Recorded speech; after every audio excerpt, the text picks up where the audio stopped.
Today, we are talking with Dale Pollock, the author, the technology entrepreneur, and also a longtime automotive franchise dealer as well. And the name of the book is Like I See It: Obstacles and Opportunities Shaping the Future of Retail Automotive. Welcome to Redera. Thank you. It's great to be with you today.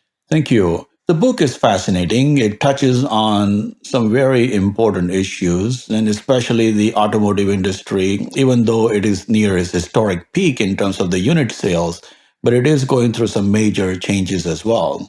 Tell us what the book is all about and what is the central theme of the book.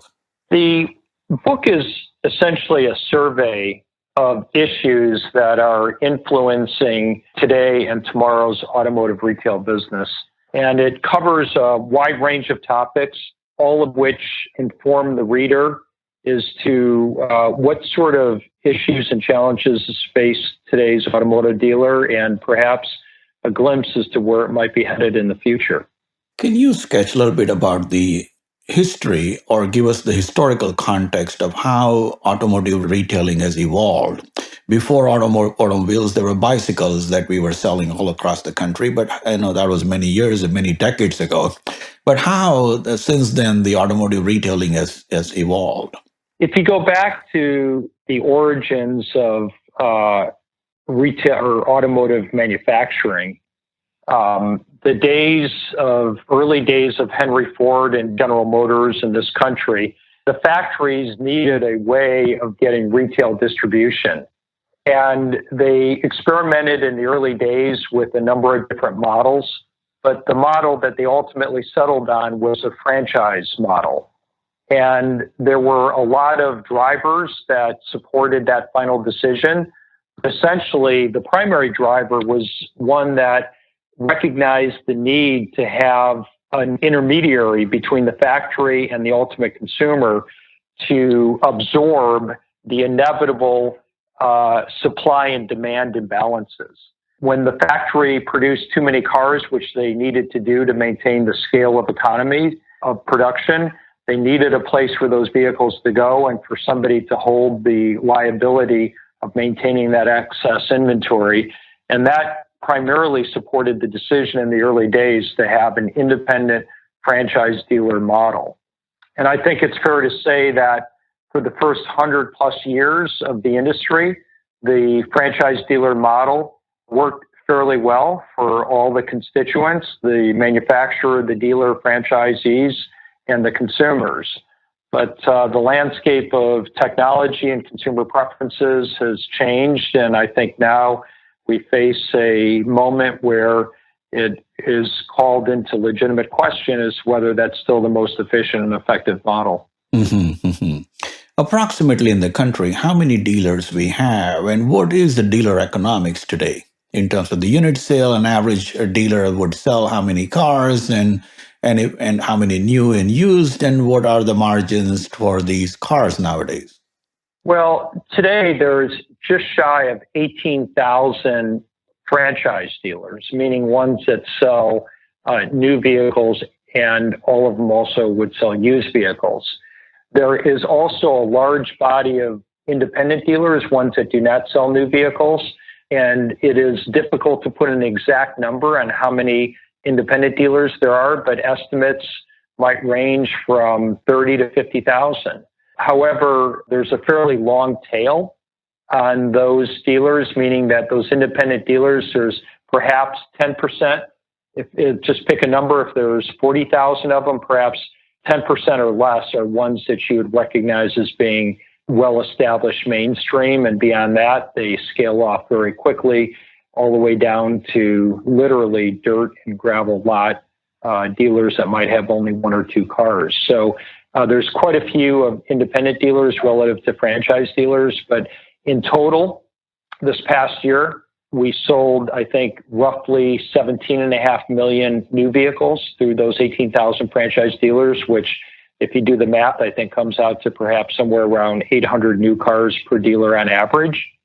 And I believe that the total number of used vehicle sales in the United States was probably roughly 40,000. And I think you could split that 40,000 up into a third being sold through those new car franchise dealers, a third being sold through the independent dealer channel that I referenced, and a third being sold private party, person to person. You mean 40 million cars? I'm sorry, 40 million, yes. Mm-hmm. So I think you can split the 40 million up in those 3/3 units. The margins are what are the real issue in today's environment. They have declined steadily. Yeah, and you bring it up very nicely and explain in the book. Just to summarize what you just said is that there are approximately 18,000 franchise dealers and there are additional 30 to 35,000 independent dealers. And we sell approximately, according to the latest statistics, probably in 2017, we sold about 17 plus million cars, meaning the vehicles rather. Used vehicles probably around 40 million, which has three components to it, which are equally divided probably around three channels. What is going on with the margins? Because dealers obviously want to sell cars, which is one is a volume, and second is to make money on each of the car, which is margin.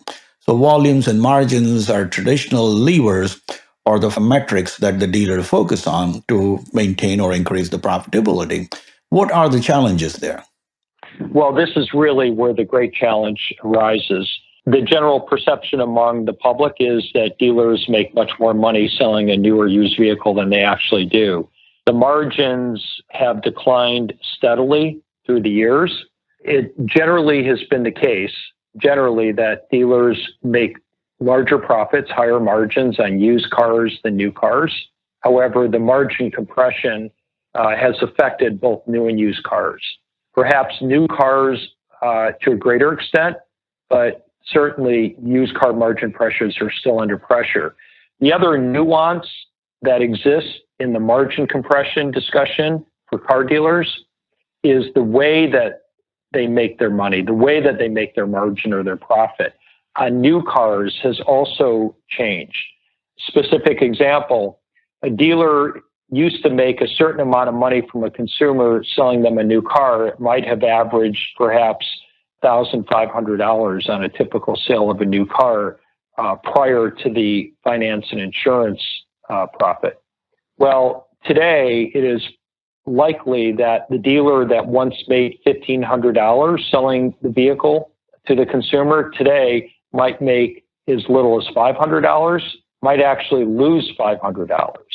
And the way that they make any money at all in greater proportion is through quarterly or annual rebates from the factory, meaning that the dealer might make nothing selling the car, might even give the car away at a loss because the factory set up a bonus structure such that if the dealer meets certain qualifications of sales volumes, certain levels of customer satisfaction, has met certain requirements of facility image, then they'll get a certain number of dollars per sales refunded to them at the end of the year, which creates a lot of issues in the market. And the dealers, the nature of the relationship between the franchise dealer and the factory has really shifted substantially from what was once truly a franchise relationship to one that is much more of an agency relationship, meaning that today the dealer might make no money, any money at all, unless they meet or exceed all of the stated factory requirements. So not only have the margins compressed, but the way the dealers make their margins on new cars has fundamentally changed. So very basic questions that most consumers see it but probably don't understand. I drive by a main street in a busy street in a city or a downtown. I see a couple of car dealerships and I see hundreds and hundreds of cars parked there. Do they actually sell all those cars? Who finances them? Who pays for all those cars on the lot? What kind of liability and risk does a dealer take to sell those cars? Right. Well, eventually the dealer will sell all those vehicles. But the problem is that the longer those cars sit on their lot, the more money it costs the dealer, because only in very rare instances does the dealer have enough cash to pay for all those cars. So what they do is they finance those cars. That financing arrangement in the industry is called floor planning. And that is done with the factory or the manufacturing company? Well, not necessarily. The factories or manufacturer certainly offers their floor plan or financing assistance.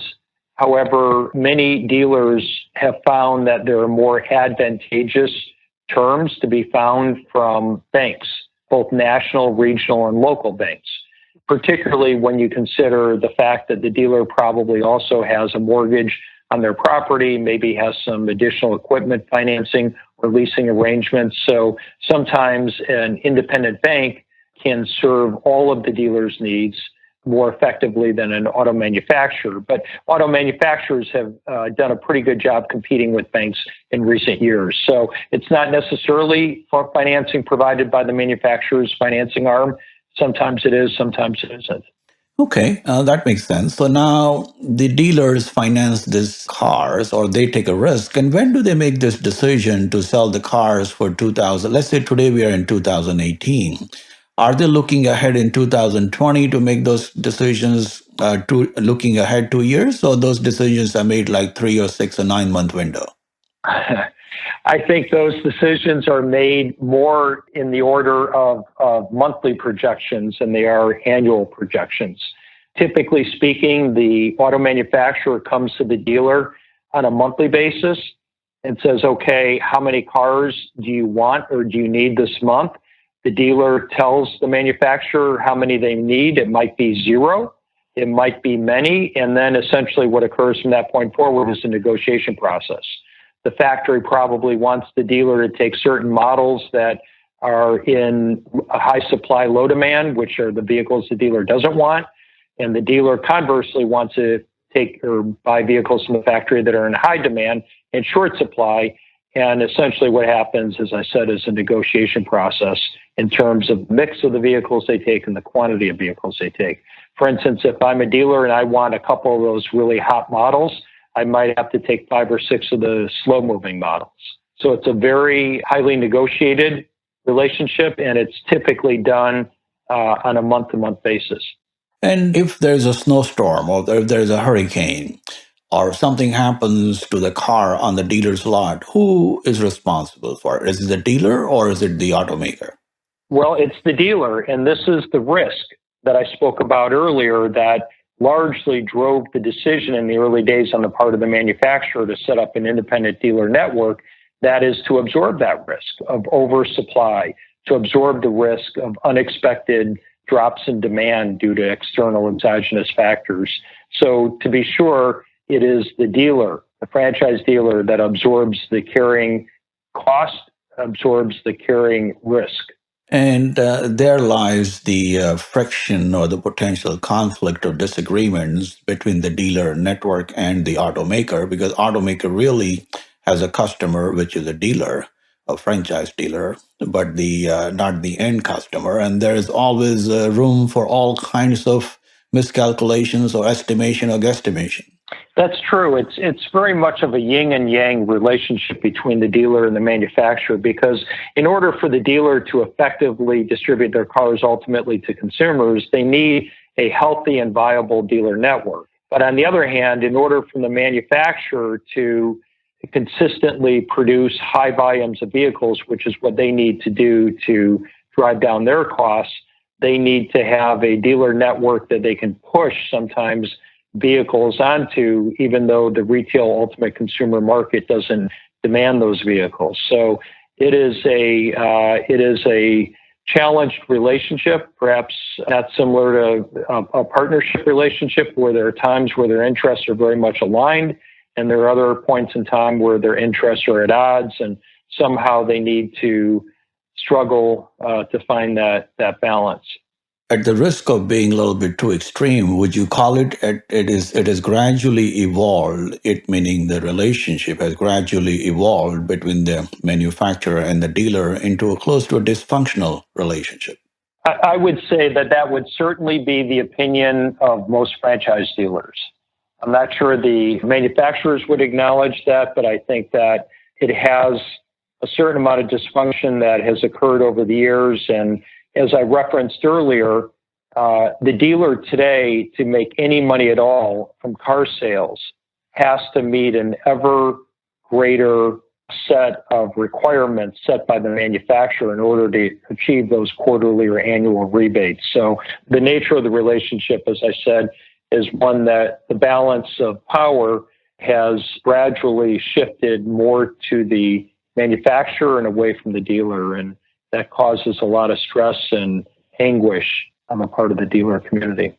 And you go on to explain that in the book as the balance of power has shifted more and more in the hands of the manufacturer.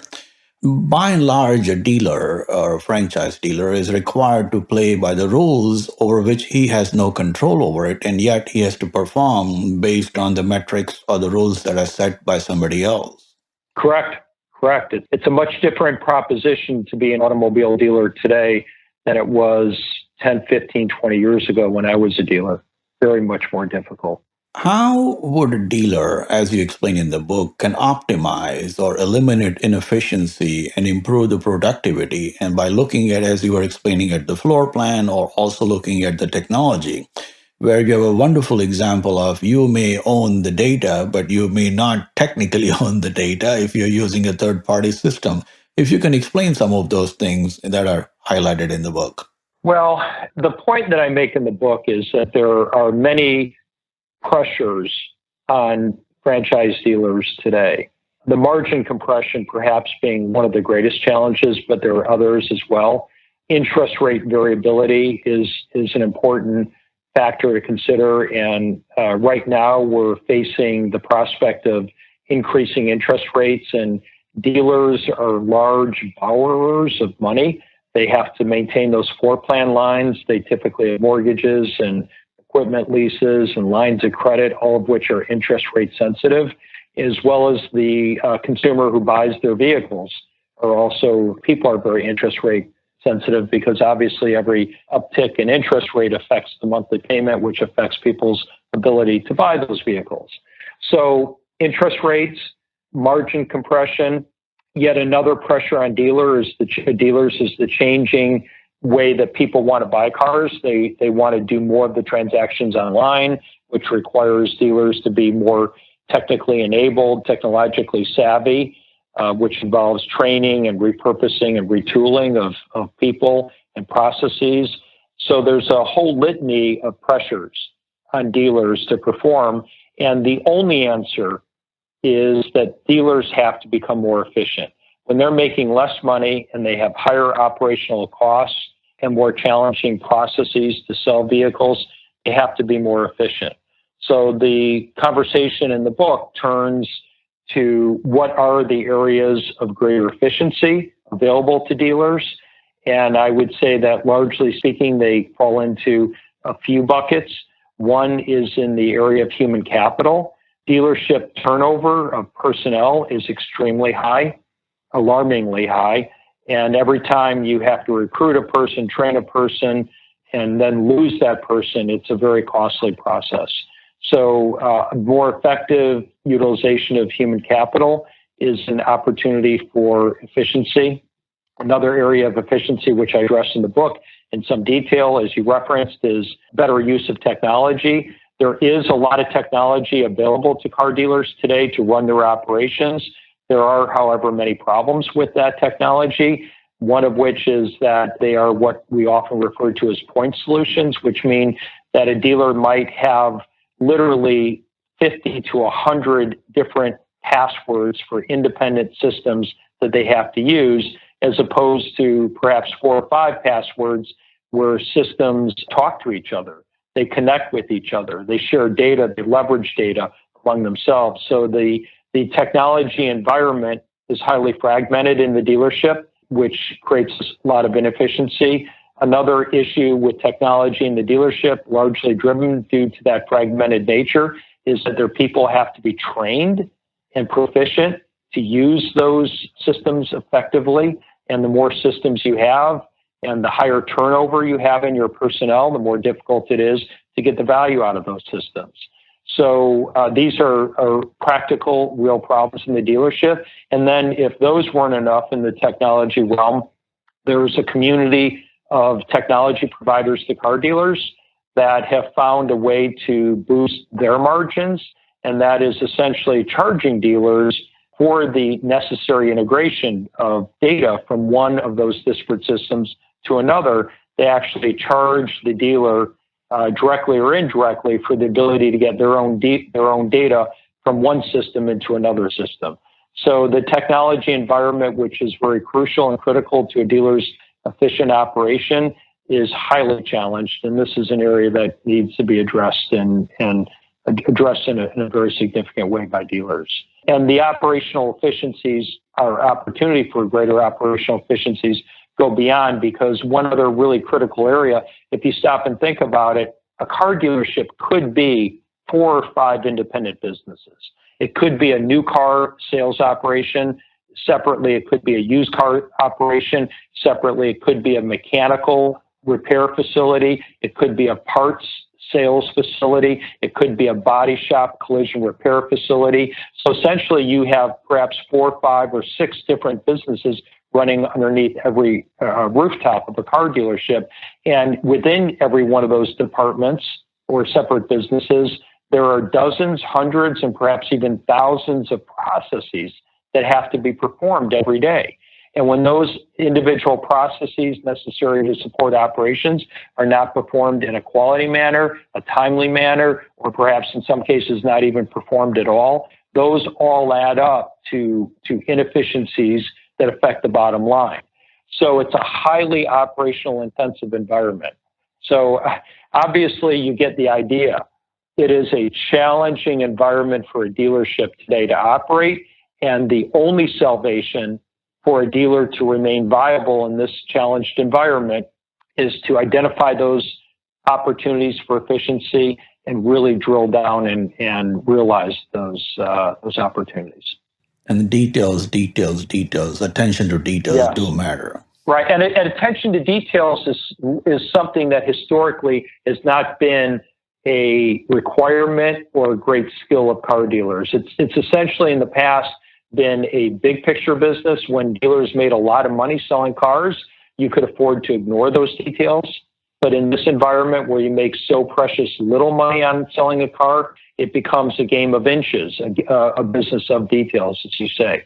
As you highlight, and we all know, just to continue the conversation, is that internet has changed in the last 15 years entire retailing industry, and it continues to have its most negative impact on traditional legacy retailers and how automotive dealers or retailers are dealing with it or facing it. What does internet create, obviously, is that more transparency, which leads to more margin compression, even more convergence on the price, and that leads to even more challenges. Right. Everything you said is absolutely true. It challenges dealers to possess and to use the technology to sell and transact vehicles online to consumers, as they seemingly want to do in greater quantity these days. But perhaps the greatest challenge of the internet to the retail car dealer is a cultural challenge. Because historically, cars were sold without an internet. And in that physical sales environment, dealers perfected sales processes that were dependent on control. And let me explain what I mean. Until recent internet years, it was standard operating procedure in a dealership that if a customer walked in and wanted a price on a vehicle, you would not give them a price on a vehicle until they had selected a vehicle, they had driven a vehicle, and had expressed a commitment to buy a vehicle that day. If the customer had not checked those 3 boxes, the dealership management practice would say, well, let's not give them a price. Let's tell them, come back when you're ready to talk or when you're ready to deal, and we'll give you our best price. Well, that worked in a certain era when consumers didn't have many other options. Today, we live in an environment where the internet offers products and services for sale to consumers on their terms, and literally with a click of the mouse. If one retailer isn't willing to do business on the terms required or demanded by the consumer, they can switch to another retailer online in a matter of seconds. And this now challenges the car dealer's management process from a cultural standpoint. Dealers are having a very difficult time coming to terms with the fact that today you have to be transparent. You have to give consumers answers when they want them, how they want them, on their terms. You can't withhold information until the customer expresses all of the intent and readiness to buy. And this runs 180 degrees counter to a 100-plus-year-old culture of how you interact with clients. Now, to be clear, there is a growing body of dealers who understand this new reality and have adapted their business processes to meet the new preference of an ability of the way consumers want to buy cars. But I would say that, here we are in the beginning of 2018, and perhaps still the majority of dealers are still struggling, coming to terms with the fact that you have to give consumers transparency, and you have to give them information, and you have to give them the service on their terms. Fascinating. So if you're a dealer, your balance of power has shifted on one side to manufacturer, and on the other side, your balance of power also has shifted away to the consumer. So you're getting squeezed more and more on both the sides. Well, that is a very perceptive observation and one that is very accurate, yes. What can a dealer do to survive in the years to come, vision, let's say 2030? And just about 12 years from now, we could have very many electrical cars on the road, meaning less and less need for parts and labor and service. Cars may even last longer, may have a different way of being priced or being sold. Maybe factories may go direct retailing, which has not been the mode of operation for many decades. How do you see all that, or what a dealer can do? Well, this is where the conversation becomes very, very fascinating. Because up to this point, we have talked about all of the current day challenges for the car dealer. And that would be enough if there was nothing more to make it a very challenged industry. But something is about to happen over the course of the next 10 years that is going to challenge the basic fundamental value proposition of a car dealer in its entirety. And let me explain what I'm referring to. For the first 100-plus years of our automobile industry, the relationship between an individual and an automobile has essentially been what I refer to as one-to-one. One person has one vehicle. Now, they might own it outright, they might have financed it, they might have leased it, but essentially it's a one-to-one relationship. The future of transportation or mobility is clearly going to depart from a one-to-one relationship to a one-to-many, where one person is going to, in the course of a day or a year or a lifetime, utilize many vehicles. And one vehicle is going to be utilized by many individuals. And there's a confluence of two phenomenon that is going to create the shift from one-to-one traditional ownership to one-to-many transportation as a service. And the two phenomena that are converging to lead to the shift of mobility as a service is the rise of the autonomous vehicle and the uptake of services like Uber and Lyft. Because you see, what most people today don't understand is that in most places in America, if you drive less than 11,000 miles a year, it's actually cheaper to Uber than it is to own a vehicle if you consider the total cost of ownership, meaning what you pay for the vehicle, putting gas in the vehicle, buying insurance in the vehicle, the depreciation of the vehicle. It's actually cheaper when you consider the total cost of ownership to Uber if you drive less than 11,000 miles per year. Well, we are right around the corner from having fully autonomous level 5 vehicles. And when you take the cost of the driver out of the Uber, that 11,000 mile breakpoint goes to about 25,000 miles, which essentially covers most drivers in America driving less than 25,000 miles per year. So there's absolutely no question about the fact that 10 years from now or so, most vehicles on the road are going to be autonomous.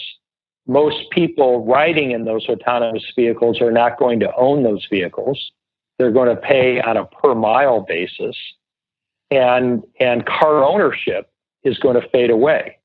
Now, there's little debate in the industry that this is going to be the reality. if there's any room for debate, and there is, it's the rate at which that's going to happen. But I think if you take the consensus from most of the people who are in the position to know, they will tell you that this outcome, this future state that I'm referring to, is probably going to occur somewhere around 2030. And in between now and 2030, we're going to phase into that environment, which takes a great toll on current retail sales distribution model, meaning franchise dealers. Because today, the average franchise dealer makes a 2.5% net profit return against sales, meaning that every dollar of sales they take in the door, they're taking roughly only 2.5 cents to the bank at the end of the day. So that's a very thin margin business.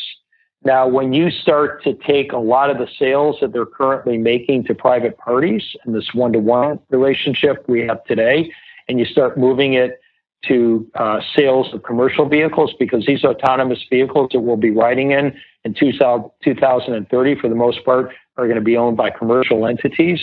When car dealers sell cars to commercial entities in bulk, in fleet, as they refer to it, they make little, if any, money at all.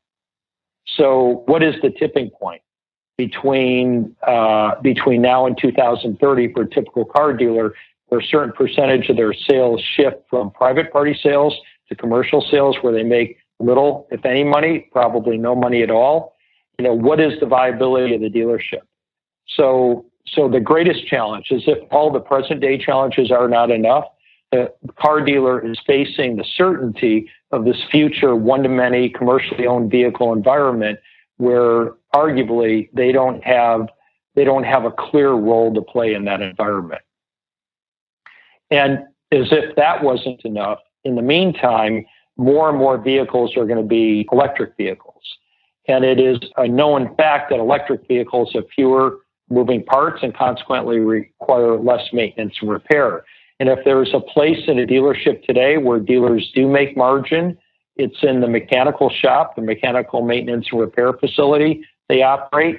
And as the composition of the vehicles coming into the service store changes from combustion to electronic or electric vehicles, the amount of services and products that dealers have to sell in that mechanical department are going to decline and put additional margin compression on their operation. So once again, the real daunting challenge for dealers is that if today's pressures are not enough, tomorrow's pressures are exponentially greater.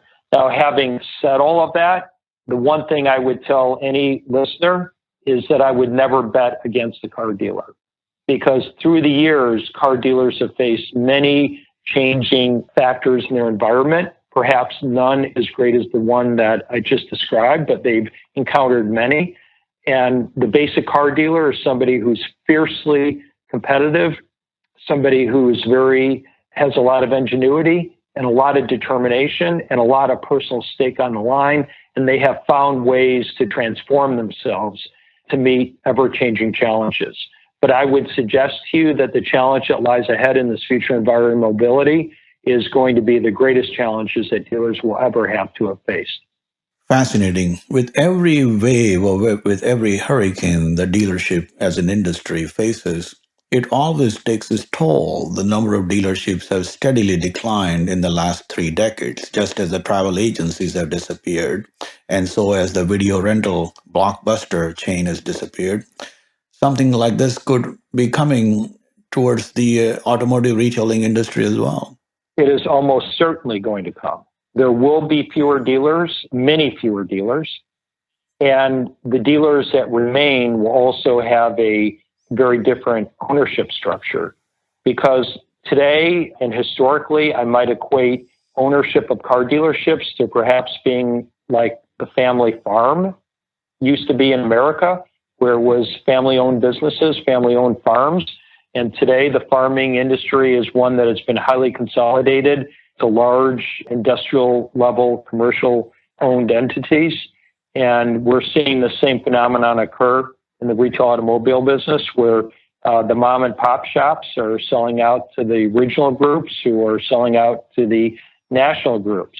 And I expect that phenomenon will accelerate in the coming years in light of the current and future pressures that we've talked about. Now, as you mentioned that the dealership survives on a 2.5% margin, but what about the return on investment? The margins may be low, but if a dealer is selling 800 cars and also servicing close to 1,000 cars a year and also selling parts, which are generally much higher than Amazon would sell very soon, overall return on investment for a car dealer could be healthier over 12-13%, or that is not correct? Well, return on investment today, as you say, probably is in the 10 to 12% range. However, return on investment or return on equity has to be considered in proportion to risk. So to be sure, for all the reasons that we've already talked about, the risk of the car dealer today and going into the future is significantly greater than it has been in the past.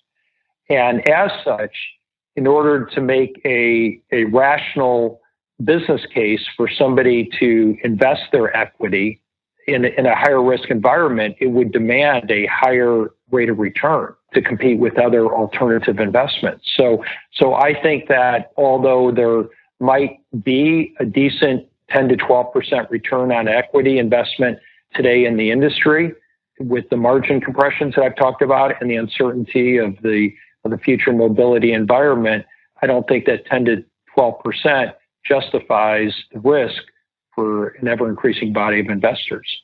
And especially most franchise dealers outside of the top 50 have a very difficult time in attracting or getting access to capital, even though when the rates are lower right now at a very historically low rate, but those rates in the 80s were close to 18-20%. And if those days return, things could even get uglier. To be sure. Efficient capital is an advantage of large corporate borrowers or public entities, and the small family-owned operation simply doesn't have access to capital as efficiently as larger operations do.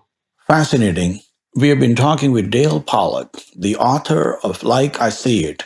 What would you say to an existing dealer network where the founder is almost late 50s, the son is about to start and is in his early 20s? Learn technology or go and acquire more skills or learn how to hire people or learn how to be more efficient on the floor or how to manage inventory or keep up with the technological trends or be active on the social media so you can get more sales?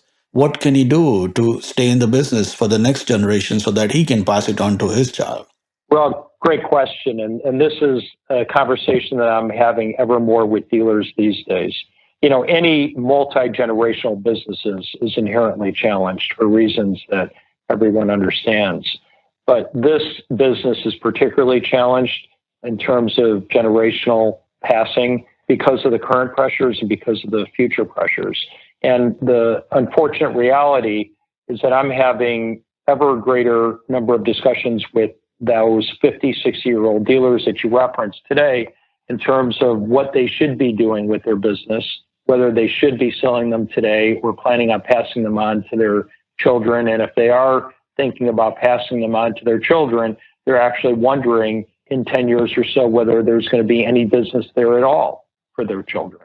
So I have had conversations with dealers where they're coming to terms with the fact that maybe, and this is very unfortunate and quite sad to me as a child of a family who has owned car dealerships, it's quite sad, but I'm having ever more conversations with dealers who say, you know what, maybe I just ought to sell this thing out because I'm not doing myself or future generations, my family, any favor by thinking that we're going to hang on to it or pass it on to future generations.